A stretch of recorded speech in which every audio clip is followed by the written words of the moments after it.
take the ball and you throw it. We've no place to go. Let it snow, let it snow, let it snow.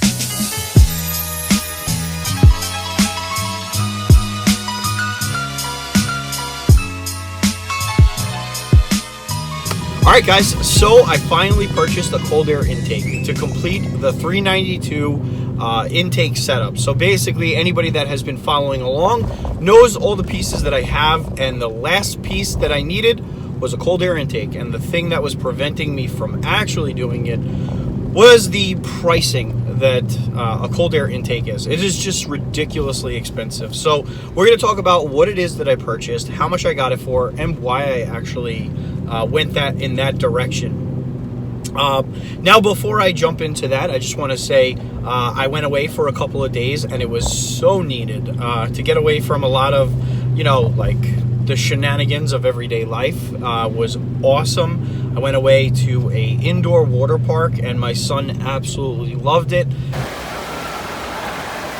There he is! Yeah, we're racing. You're racing?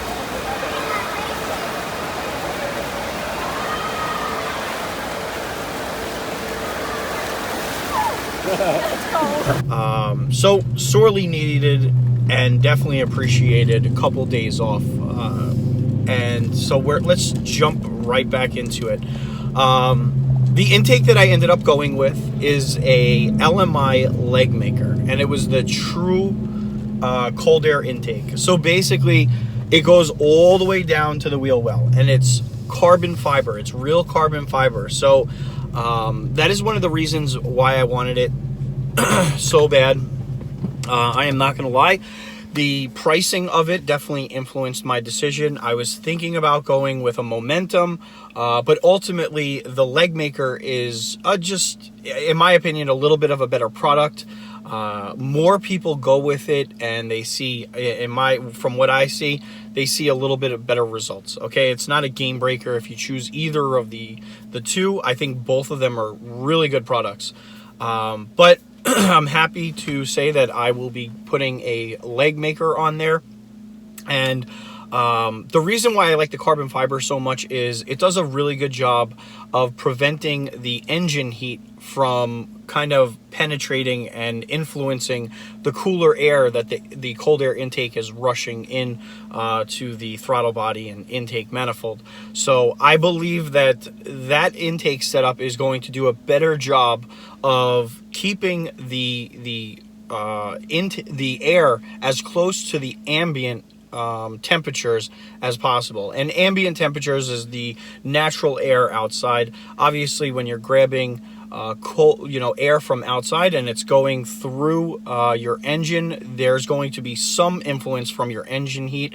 The best intakes do a better job of shielding off that heat, making sure that the intake is keeping the temperatures as cold as possible.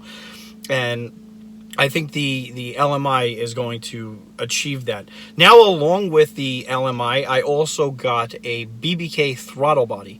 Now, I'm not expecting this throttle body to really do much. I just got it because I think that with the entire setup being overhauled and upgraded, I was like, why stop at the throttle body? Okay, I was kicking around the idea of putting the stock throttle body onto this setup. It would have fit no problem, but instead the person that was selling the LMI said, hey, listen, for X amount of dollars more, I will throw in the 85 millimeter BBK throttle body. And I said, what the heck? So the combination of both of those two ended up costing me $400. Both of them are about a year old and were lightly used, okay? I took a look at the condition of both of them in photos and everything. It looks spot on. It looks perfect. It looks great. The owner did a really good job of maintaining their car and everything. They're, bringing it back to its stock form, and I don't ask any questions or whatever. I saw it's a listing, boom, done. I don't care. I just need the intake, and now it's a matter of me just trying to figure out a day and time to actually do an install. I want to record the entire thing, similar to what I did with the cam install. This way, you guys, anybody that's interested in going down this route of converting their 5.7 into a 392 intake, the entire setup, you guys will have a good idea of how it all plays out and everything. It is a little bit complicated because there is wiring for the active runners at certain RPMs. The runners within the intake manifold go from short to long, and one of the biggest benefits to doing this upgrade is that you receive horsepower and torque throughout the entire curve, okay, of your power band. It's not just increasing the peak of it, okay? So with that intake, with the full intake setup, with a tune adjustment, I'm hoping that I see probably around 15 to 20 wheel horsepower throughout the entire curve, which is really impressive. It's not just a peak thing, okay? It's not just, padding the peak power. Obviously, peak power looks great on the dyno sheets, but in the end, the things that matter are your 0 to 60, your eighth mile, your quarter mile, who you line up against. Nobody's sitting at a red light going, hey, how much wheel horsepower do you have? Oh, I have a certain amount. Everybody races, and it is what it is. Horsepower and torque is only one part of the story.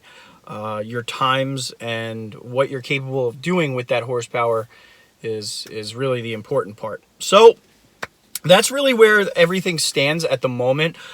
Just giving you guys an update on the intake manifold and the new cold air intake that was purchased to complete the job.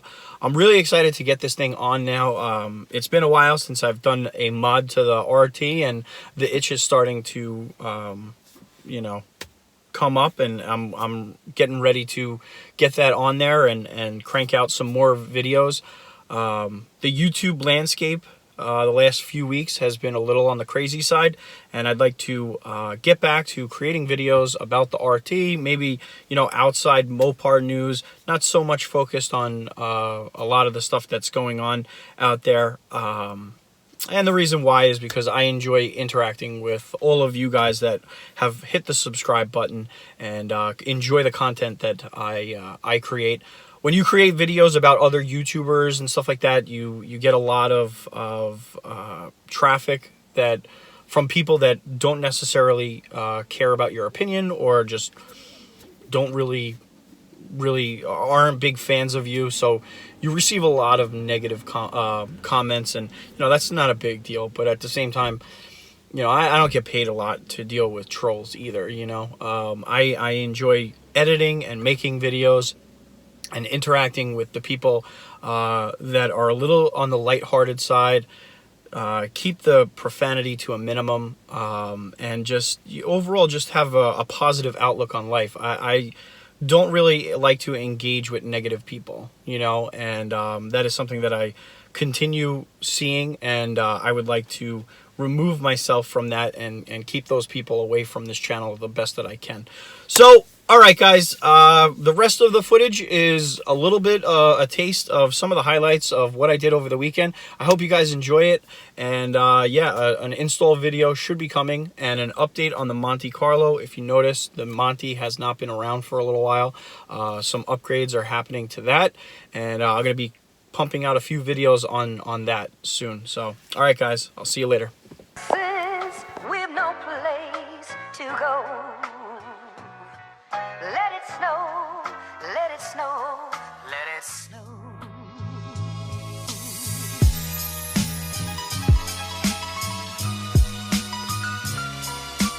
Stop it! And hold the great wolf kitty and heart. Okay.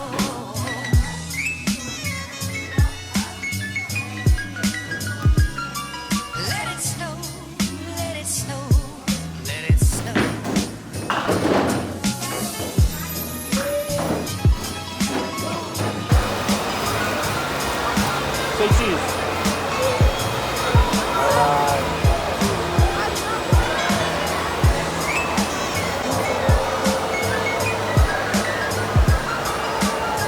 one photo is good. You're good to go.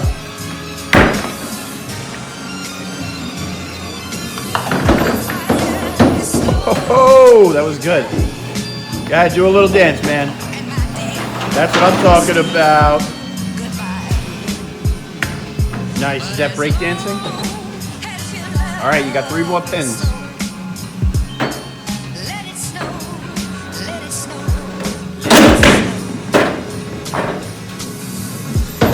Almost.